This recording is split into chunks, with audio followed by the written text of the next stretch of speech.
नमस्कार। सोयाबीन में एक क्वेश्चन बहुत बार पूछा जाता है कि सोयाबीन की खड़ी फसल में हम क्या स्प्रे करें, क्या डालें कि अच्छी पैदावार आए। किसान भाइयों, ये काफ़ी मुश्किल प्रश्न है और उसका सटीक जवाब आपको शायद कहीं नहीं मिलेगा।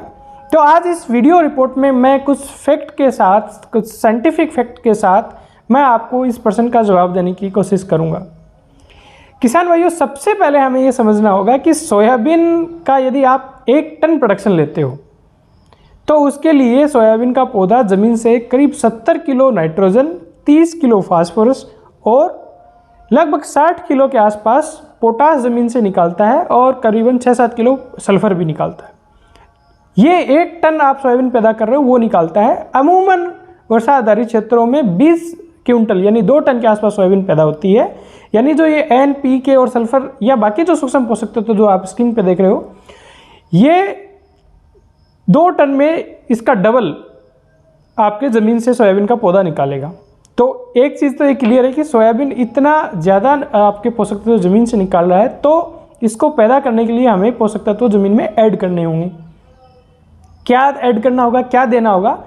तो इसके लिए सिंपल है, आप जैसे अलग अलग जगह की अलग अलग रिकमेंडेशन पर इन जनरल नाइट्रोजन 20 से 30 kilo, phosphorus 40 kilo, potash 40 kilo और सल्फर आप 30 किलो और 2-3 साल में यदि जिंक की कमी है तो 25 किलो प्रति हेक्टेयर के हिसाब से जिंक सल्फेट और बोरोन दे दें 1 किलो प्रति हेक्टेयर के हिसाब से। यदि डेफिशिएंट सॉइल है तो वो बहुत बढ़िया है। इस पर मैंने एक डिटेल वीडियो बना रखा, आप देखना चाहो तो देख लो। पर ये कब देना है? ये बुआई के पहले ये सब चीज़ें देनी है। लेकिन अमूमन किसान सोयाबीन में ये फर्टिलाइज़र नहीं देता है, ज़्यादा से ज़्यादा देता है तो वो SSP दे देते हैं। उसका कारण भी है, उसका इसलिए नहीं देता किसान कि सोयाबीन ज़्यादातर वर्षा आधारित क्षेत्रों में होती है और सोयाबीन में बड़ी रिस्क रहती है, होगी कि नहीं होगी।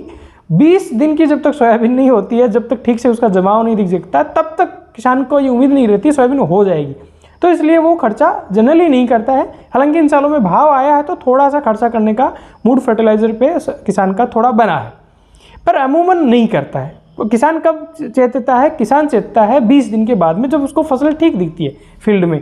क्योंकि सोयाबीन में जमाव ही एक बहुत बड़ा चैलेंज है। सोयाबीन जम गई ठीक से तो मतलब आधी तो जंग आदमी वैसे ही जीत जाता है। एनीवे, 20 दिन के आसपास हमारे ये जिज्ञासा होती है कि हम क्या डालें, क्या डालें। इसके अलग अलग आपको जवाब मिलेंगे, लेकिन कुछ फैक्ट हैं वो आपको जानने चाहिए। वो ये हैं कि देखिए, ज़्यादातर आपको बहुत साइंटिफिक लोगों से भी आपने सुना होगा कि सोयाबीन में खड़ी फसल में कुछ ना डालें, यूरिया ना डालें। पर मैं बता दूं, इसी देश में, अपने देश में काम हुआ है और सोयाबीन में खड़ी फसल में यूरिया के भी अच्छे रिजल्ट हैं।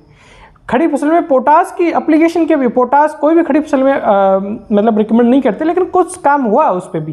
खैर, आप ये इतना मतलब इसमें जल्दबाजी ना करें, किसी कंक्लूजन पे नहीं जाएं कि मैं ये कहने वाला हूँ यूरिया डालें या पोटास डालें खड़ी फसल में।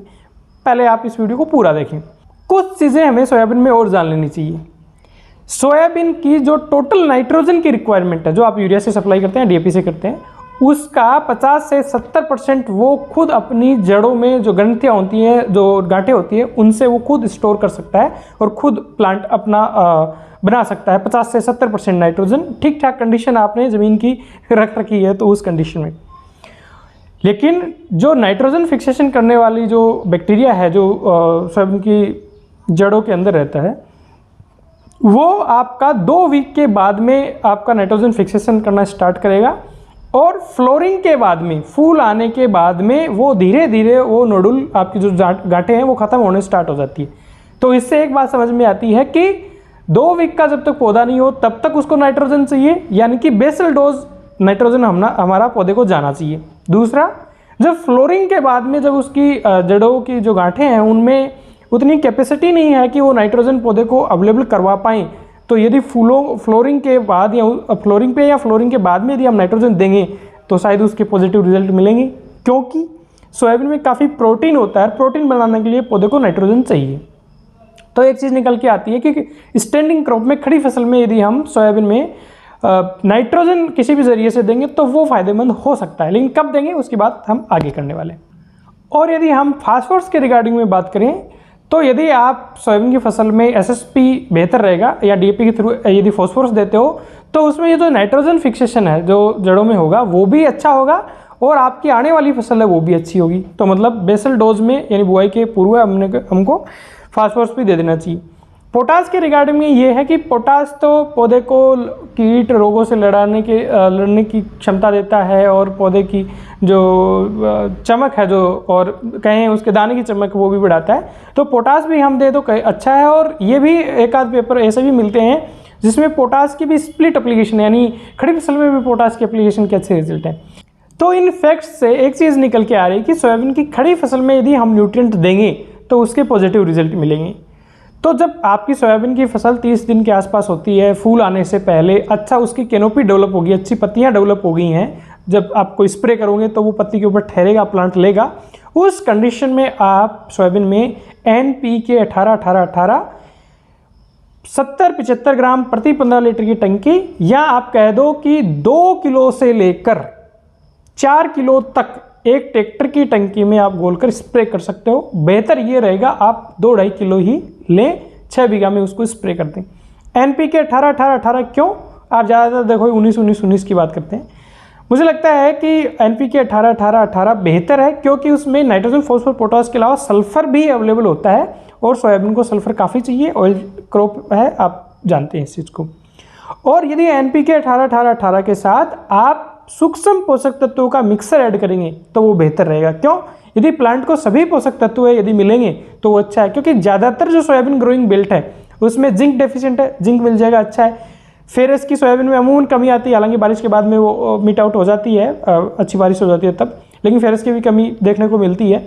और बोरोन का बड़ा अच्छा यूजेस इसमें सोयाबीन में, क्योंकि इसमें अच्छा कहते हैं कि बिफोर फ्लोरिंग बोरोन जाता है तो उससे ग्रेन फिलिंग वगैरह में वो अच्छा रहता है। तो NPK 18-18-18 के साथ में सूक्ष्म पोषक तत्वों का मिक्सर जाए, किसका जाए, किस कंपनी का जाए, वो आप अपने हिसाब से देखें।